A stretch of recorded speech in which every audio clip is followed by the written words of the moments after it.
Hey, what's up guys, aarava here, and welcome back to another episode of my F1 23 My Team Career Mode. This is episode number 13 today for the Belgian Grand Prix in Season 1. If you guys did miss the previous episode at the Hungarian GP, then be sure to go check that one out before you see this one. We had a difficult time. We started at the back of the grid, but that wasn't the biggest story of that episode because we had some mid-season market madness so early on in the game cycle. Season 1, we wanted to sign a new teammate. We stole Oscar Piastri away from McLaren, and little did I know that would be a domino effect to then have Fernando Alonso return to McLaren for a third stint at the British team, and then Alexander Albon went up to Aston Martin, and Williams signed Liam Lawson. We had a good recovery from P22, all things considered, in terms of a lack of downforce for P8, but the story at the front was some very questionable and late pit stops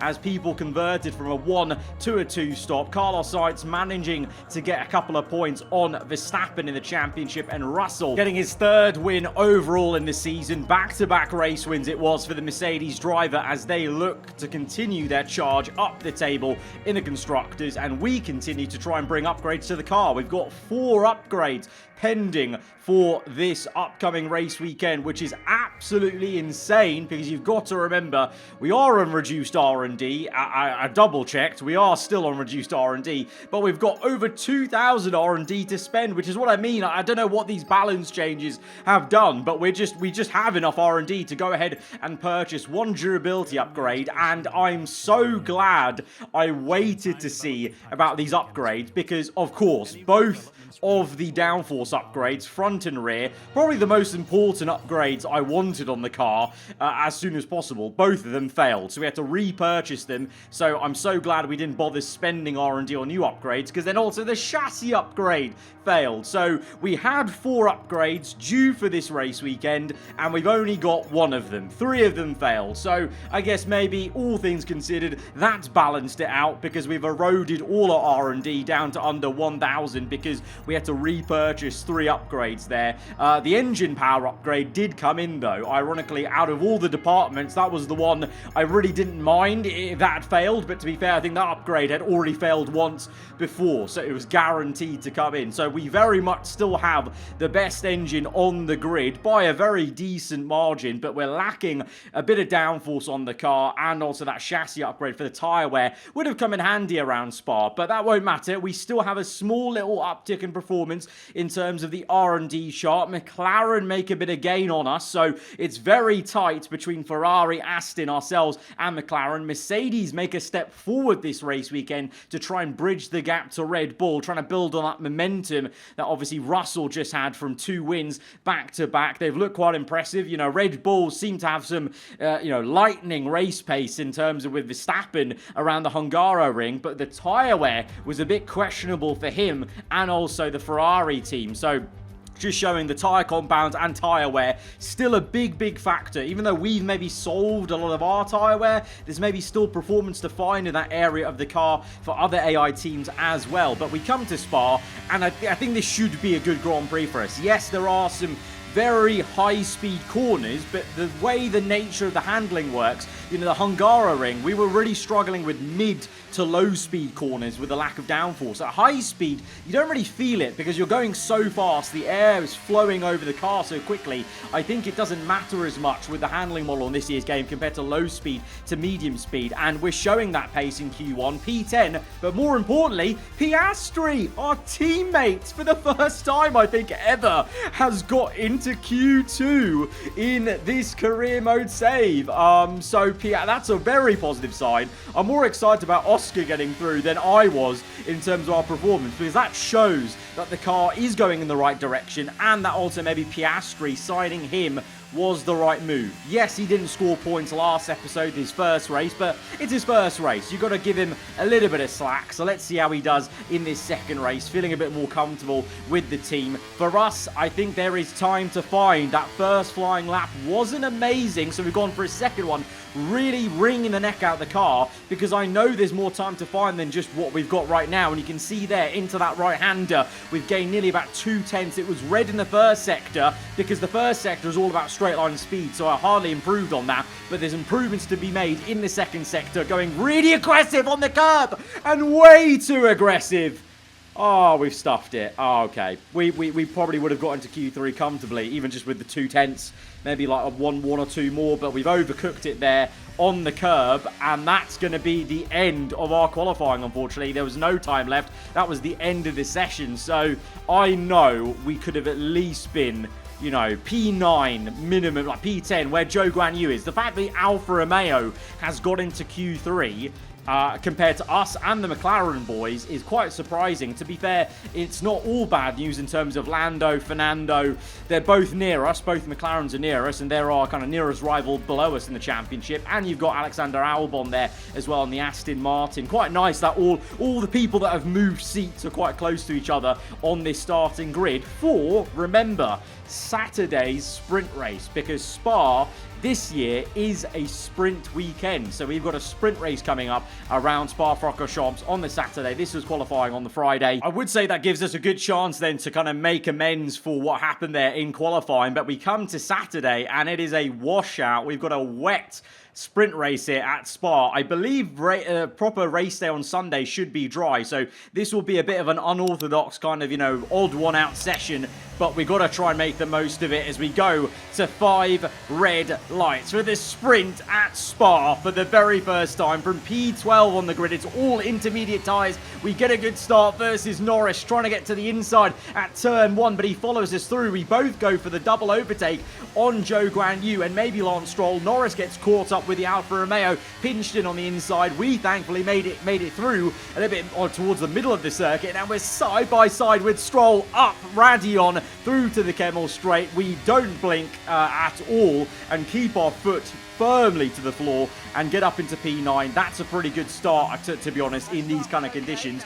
And next up is the 2 Alpine cars, and to be honest, they're probably the 2 positions we're looking to book in for then the grid slot on Sundays. We dive down the inside of Esteban Ocon. Now, with my setup, I've gone from the default, I've gone a few clicks down on the rear wing, and I kind of stayed where it was on the front wing to give us a bit of a turn in, but I wanted that lower rear wing. It didn't work for us around the Hungaroring, but around Spa, that compromise is going to work dividends for us down this Kemmel Straight.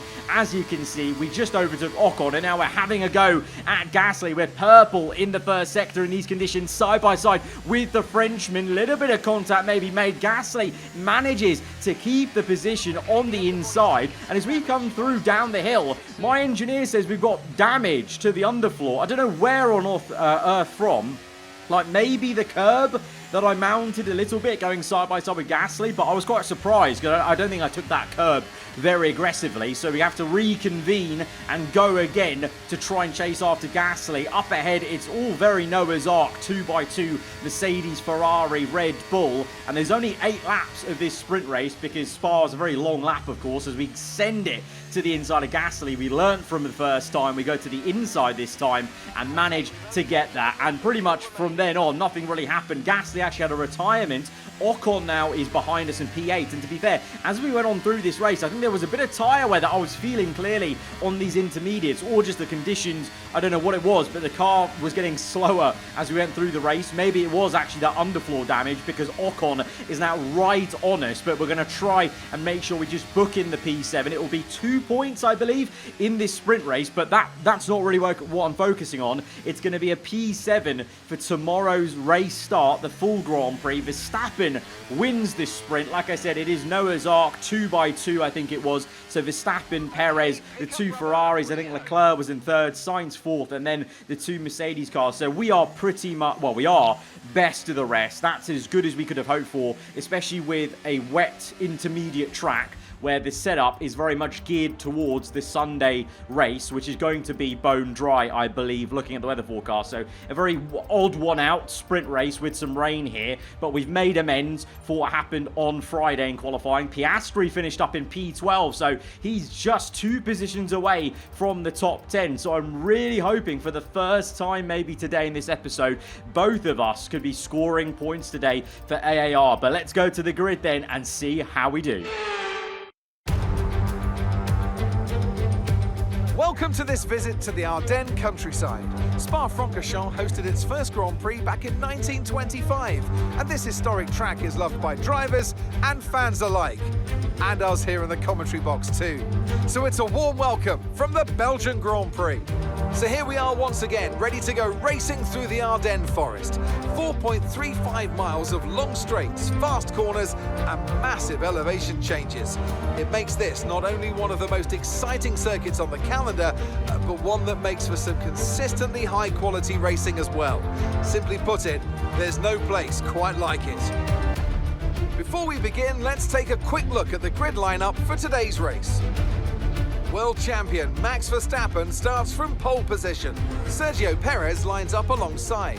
Moving on to the rest of the grid, we have Leclerc, Hamilton, Russell, the owner driver, Ocon, Stroll, Albon, Joe, Oscar Piastri, Tsunoda, Bottas, Sainz, Fernando Alonso, Magnussen, Hulkenberg, Sargent, De Vries, Gasly, Liam Lawson, Gasly. It's almost time for the lights to go out, so let's head down to the track where preparations are underway. Anthony Davidson is here once again for today's Grand Prix. Let's have a chat about Williams. What do you make of their performance so far this season? Well, the atmosphere within that team seems very positive at the moment. Everyone seems like they're in great spirits and having a lot of fun doing what they do, and that's definitely contributed to the performances we've seen. So it is going to be a bone dry and sunny Spa here for Sunday's full Grand Prix. Also, from that sprint round, it wasn't a great sprint race for McLaren. Lando went from, well, ahead of us on the grid, obviously, remember, for that sprint race, down to P20. So that's going to just help us, because I was a bit concerned at the end of the Hungarian Grand Prix. You know, we stole Piastri away from McLaren and maybe helped them make themselves stronger, because Fernando is going to score points, or, you know, going to be able to try and match Lando's performance, and he's been the one carrying McLaren so far in this season one. So they've got two strong drivers. So I was worried a bit, but, you know, with that mess up there for them in the sprint race, things may be a bit easier for us versus McLaren. And really, we're not even thinking about them. We're thinking about the cars ahead of us, the top three teams, Mercedes, Ferrari, Red Bull. We're P6 now because Sainz has a grid penalty to add to his misery. So we're starting P6. So sky is the limit here, especially with our setup, as we now go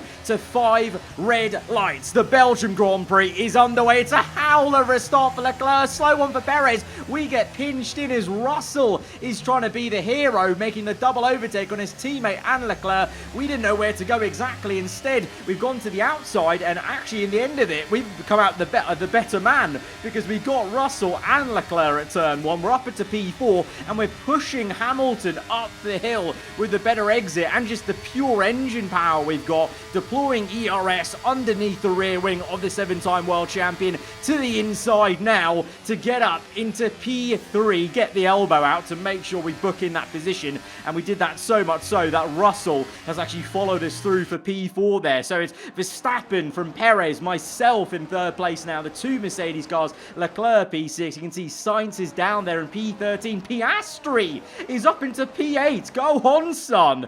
Piastri getting used to the car, maybe getting a bit more confident as Russell gets to the inside. We don't put up a fight on purpose, because I wanted to then try and use Russell as a bit of a horse to my carriage to pull us along, because we've got the pace in Sector 1 down the Kemmel Straight. Where we don't have the same pace as the top three teams is this sector. Sector 2, Sector 3, we come back with them because of the back kind of, you know, straights and kinks. It's early on in this race, so there's no point putting up a massive fight on Russell, who did have a run on me. So we're going to play this tactically and try and use him to pull us along to try and close up to the Red Bulls, because we're that ambitious. We want to try and get as high as we can, as we now watch an ambitious Piastri make a great start on the soft tyres, and he overtakes 3 cars there, the Alfa Romeo, I think the 2 Aston Martins as well, in one foul swoop, and that's him up into P8, I believe, because I think he has a run on Ocon here, but I don't think he manages to snag the Alpine. But that is promising, you know, nice little dive, great launch, you know, the car is getting there for our teammate as well. And remember, this is Piastri, our teammate, without any personnel upgrades on the HQ facilities. That's the next upgrade we're going to do. Can you imagine when we've at least got one upgrade on that facility? I think things are going to start to look good, but that's quite promising. No personnel upgrades, and Piastri is able to make a start like that on the soft compound. And that's another thing I didn't note, actually.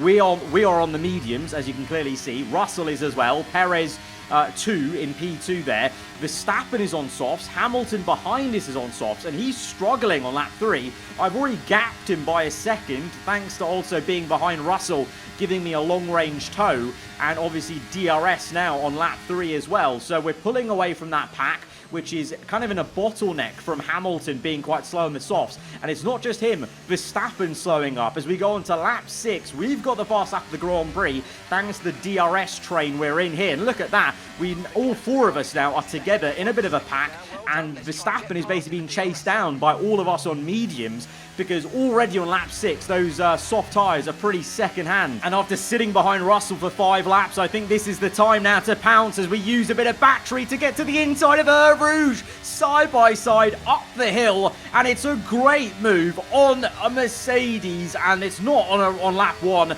at the race start. This is in the middle of the race, showing some great pace in Sector 1. This is where we can maybe make some work. Sector 1 and here, Sector 3. Sector 2, I am down. The other cars around me, they're clearly quicker in the corners, but it doesn't matter because we're pulling so much in Sectors 1 and 3, unlike in the Hungaroring. And so we're now here at the end of lap 6, looking at Perez, who did have a little go at Verstappen through Blanchimont. So I think we might be seeing Perez go for the move for the race lead. Clearly, these soft tyres are not working. I mean, look at the gap there is to Leclerc now, who's in P5. He's overtaken Hamilton, just showing how poor those soft tyres are. So right now, at this stage of the race, the medium tyre is the best tyre to be on, and we have chosen wisely, as we are now saving ERS on purpose here to be behind Perez to get the double tow. Lap 7 here in Season 1 at Spa. We're having a go at not only one Red Bull, as Perez puts us on the grass. We're going to steam through with DRS and dive down the inside of Verstappen as well. Oh, so close. A little bit of rubbing maybe on the sidewall of the tyre, but no contact made ultimately with the Dutchman. And we're up into flipping first place. This thing, like in Montreal, is an absolute rocket ship when it wants to work properly. And we've got the ERS to deploy as well, as Perez now gets on the inside. He finally makes that overtake on his teammate through Blanchimont on the inside. Very nice commitment there by Checo to get up into second place. And you got to say, those softs are very much not the tyre to be on right now at this stage of the Grand Prix. But now that Perez is in clean air, he's got past Verstappen, he's now got DRS on me, and I've gone from being the chaser to the hunted now, as Perez is within 1 second. Verstappen already slowing a bit on the exits, and he's closer to Russell than he is to Perez. So I think Russell maybe making an overtake on him anytime soon. But the same can be said of Checo, who's going to come at me at a rate of knots. Look at the Red Bull in the mirrors round the outside. That is the downforce difference of the Red Bull versus myself. We have a little twitch of oversteer. That right there, that's the difference between our cars. He just sails around me like it was nothing. I could have maybe squeezed him more to fight that, but it was a futile effort. And instead, I'm going to try and do what I did with Russell and use Perez to pull me along with DRS. Verstappen's now pit very early, you know, before lap 10 even. We know how powerful the undercut is, so Verstappen might have a good chance of coming back at us later in the race, but we are just using Perez to our advantage to pull us along. You know, right now, this is our race. We don't know how it's going to end, but right now, this is our race to keep up with Perez and also gap Russell a bit. But now, we're going to face a bit of a problem here as we go through this next right-hander. That snap of oversteer, that wasn't oversteer. That was why my wheel's force feedback just disappearing mid-corner. I know this was a problem for some Fanatec wheels. I'm using a Thrustmaster, and you can see I'm twitching away because at this stage, it's hard to explain it to you guys who are not feeling it with your hands through the steering wheel, but at this moment in time, my wheel had no force feedback. It cut out midway through that snap of oversteer, which was because of the snap of force feedback. So into the pits, I paused the game and I disconnect my wheel, reconnect it, disconnect it again, reconnect it to try and get it to work again. As I know that works for the Fanatec wheels. I think if you just kind of disconnect it and connect it a few times to make it work. But this was the first time I had a problem like this of my own. I thought this was just due to Fanatec equipment, but clearly it can also happen to Thrustmaster wheels. So that was a bit frustrating because it means I've also lost all the lights on my dash on my actual wheel, so I don't have that to help me out in terms of changing up and stuff like that. But in terms of the force feedback, it seems to be back at this stage, at this point when I was coming to the pits. It felt heavy again, like I could actually feel what was going on. So we strap on the set of soft tyres. Perez is on the hards. Verstappen is on hard. Like I said, he got the undercut. He's in first place now by 3.2 seconds. About 2 seconds ahead of Sergio Perez, or 1 second ahead of Sergio Perez. But we've lost a lot of time there in the pits. So maybe, you know, along with the personnel upgrades for our second driver, we might want to look into some pit stop upgrades as well. But on lap 13 on these softs, I thought we could do some really good work, but Russell is absolutely on it on his set of hard tyres. And it's at this moment I thought, did I make a mistake? You know, maybe we should have learned from looking at Verstappen and Hamilton's pace in stint 1 on the soft tyres. Maybe it didn't matter that they were on heavy fuel and that's why their tyres were wearing out. Maybe the soft tyre just isn't the race tyre to go for here at Spa, because I thought we could do what we did, you know, in Hungary basically by going on the softs at the end versus people on mediums and hards and be absolutely on it in terms of pace. Instead, you can see there, I've tactically let Russell by on purpose because we're going to have to run this entire horse and carriage tactic again to try and use Russell to pull us along to catch these two, because Perez is quick on the hards. Verstappen, he's been on those hards now for about, 6 laps, so they're a lot more worn out. So Perez has all the pace in the world to come after his Red Bull teammate as they're now side by side. Perez, again, like he did previously, on the inside as they go to Blanchimont, and it's flat out commitment from both drivers, but Perez is going to get up into the lead of the Belgian Grand Prix. Verstappen down to second, and I think, to be honest, Perez might be gone. I think that Red Bull in clean air has so much pace.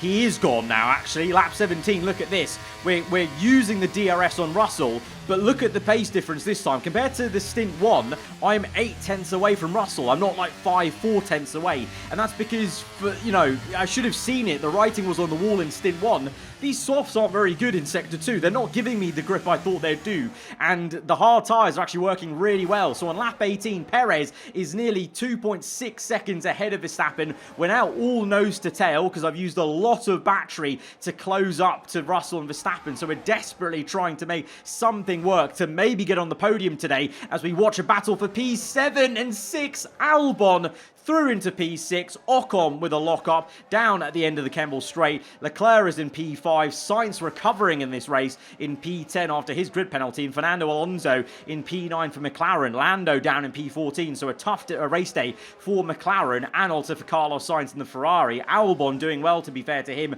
to get up into P6, and Piastri still in P12 from where he qualified. Obviously, he's dropped down from the P8 he got at the start because I think the race pace was a bit slower there for him, but he's not too far off points, which is promising. But look at this, we are picking up pace now. First sector purple, red second sector, so this is just absolutely showing where all my pace is. That's the biggest indication.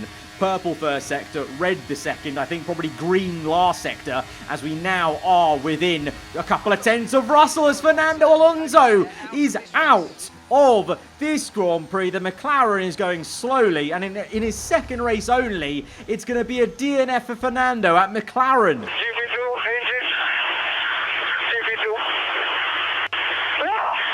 Oh, dreary me. That is not good vibes for McLaren. It's good for us. Lap 19 now. We've got 4 laps to go, including this one. And now we are rapidly trying to close and overtake Russell. DRS open. We've not got that much battery to use as we try and squeeze it through on the outside. Purple first sector once again showing the speed we have there. We do get Russell, but these softs really weren't the one. I really regret going on them. We should have gone to well, we should have gone to hards, or maybe just taken the mediums less and then gone to hards when Verstappen kind of did, because for all the struggles Verstappen had in stint 1, we're getting close to him, yes, within 5/10 here at this moment in time, but remember, these are softs. They're going to wear out quicker, and so that hard tyre is going to come into to real good, because by the end of lap 20, look at the bottom right, my tyre icon's orange, and these softs are now going off quickly, and it didn't give me the oomph of speed I was hoping for. You know, like at Hungary, we were so rapid compared to so many cars. I guess, to be fair, the difference is at Hungary, I was overtaking all these midfield cars, whereas I am actually going up against a Red Bull and a Mercedes. So if we really think about it, in the context of Season 1, it's kind of a good thing I'm kind of annoyed and frustrated that we can't attack Max flipping Verstappen in the Red Bull at this stage of the career mode. But that's the ambition we have, because of where the car is, the upgrades we've been doing. But yeah, this was the wrong call, and the tyres are really wearing out, and Russell now has a lunge on the outside. We understeer. I'm not even trying to squeeze him there. That's just the understeer I have in Sector 2 now from these worn-out soft tyres, and Leclerc may come knocking as well. 2.5 seconds. We're pretty damn slow in Sector 2, so I'm going to try and pull myself along with Russell, but Leclerc might be there by the end of lap 22, so this is a fight just to see if we can stay on the podium here at Spa. It's not a race now where we're trying to get P2. It's just, can we stay on the podium and ruin Mercedes' day? The man who won the last 2 races, we're now side by side with him through the bus stop chicane. It's like a choreographed dance as we're side by side through the entire section. We've got DRS. Russell parks the car awkwardly to the middle. We go to the outside because we want to remain behind him through the run to Rouge, because we're going to get DRS in again to try and get past him. And also at the same time, I need to save fuel. We've got so many different things going on now. I need to save fuel, overtake Russell, and hope these soft tyres don't go off the cliff by the end of the race. So a lot of things to try and manage in the car as we open DRS, and we're going to get through on Russell, saving battery for the end of the lap. But immediately I go to lift and coast to try and save some fuel in that corner. So lifting off early and letting the engine braking and the aero slow me down a little bit before we apply the brakes ourselves. But yeah, we're in P3, but I've got to save a bit more fuel. The tyres are going off, and I've only got single digits worth of battery, so this is going to be quite tight, especially in this sector.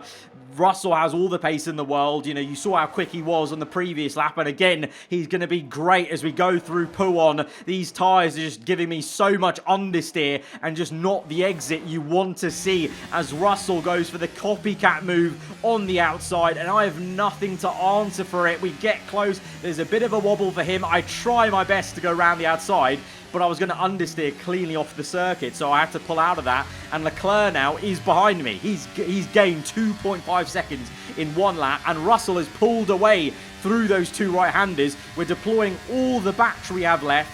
Leclerc's on our tail, but the tyres, they're like over 70%. On this game, over 70%, you may as well just be done and dead. So it's a miracle we even kept Leclerc behind at bay through that sequence of corners. So it's not the podium. We're going to have to settle for P4. But if we really think about it, that is quite amazing that we're disappointed to not get a podium in Season 1 at Spa. But that's how good this car has been, how much good work we've done on the R&D. But P4 is still really amazing. And to say we took the fight at the start of the race to the Red Bulls, we can be happy about that. But just the wrong tyre choice at the end. A difficult race then on one of the all-time classic circuits, but they persevered to take the win here today.